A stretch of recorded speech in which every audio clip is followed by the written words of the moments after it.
So tax season is here. 'Tis the season. I know every time tax season comes along, I get nervous. Am I missing something? What's new? What are we looking at for 2022 when it comes to doing our taxes? I just spoke to a spokesperson from the IRS, Alejandra Castro, and the first thing that she's asking, or the IRS is asking taxpayers to do, is to make sure that they have all of their documents in order. They're not going to file and then 3 weeks later they get a 1099 in the mail, and then they're going to have to wait until that tax return gets processed or do an amendment, and that is going to create a delay in their refund.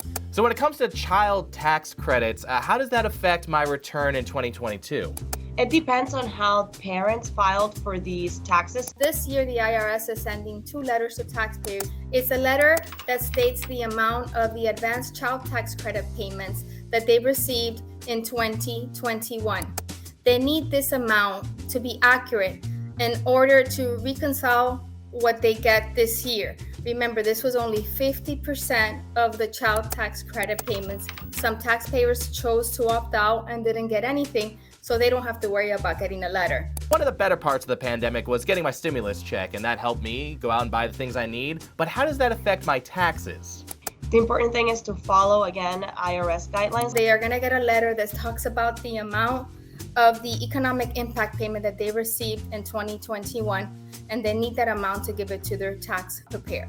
If the taxpayer did not receive the economic impact payment in 2021, they can tell their tax preparer, and if they qualify, they can claim it as a recovery rebate credit, which is part of this year's tax return. And I know the pandemic's making everything crazy, people are understaffed, so to help the IRS, what's the best way to file my taxes? Absolutely, Rob. According to the IRS, the best way to get your money on time or to avoid further delays after all the shortages we've seen with the pandemic is to file online. We recommend this year that taxpayers do not file a paper tax return if they don't have to, that they choose to file electronically, and also that they choose direct deposit. You can create an account in irs.gov/account, and there you'll have information about how much money you owe to the IRS, the letters that the IRS has sent you. I know businesses have had trouble over the past year and many people have lost their jobs. What should they be considering during tax season? Anybody who has received unemployment compensation benefits should be receiving from the state a 1099-G. That form says if there were any income taxes deducted from the monies that you received. And as I understand it, if you make a certain amount of money, there's actually a free file program.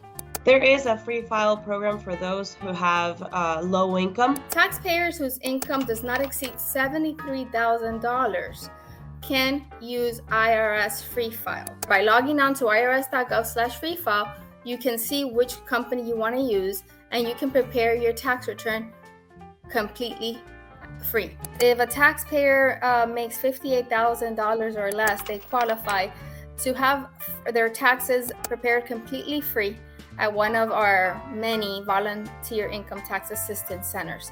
And of course, anytime you have to do anything that involves money, scammers are going to be out there trying to take advantage of people. It's important to file your taxes with someone you can trust. Make sure the tax preparer has a valid and active PTIN number. Don't be afraid to ask him.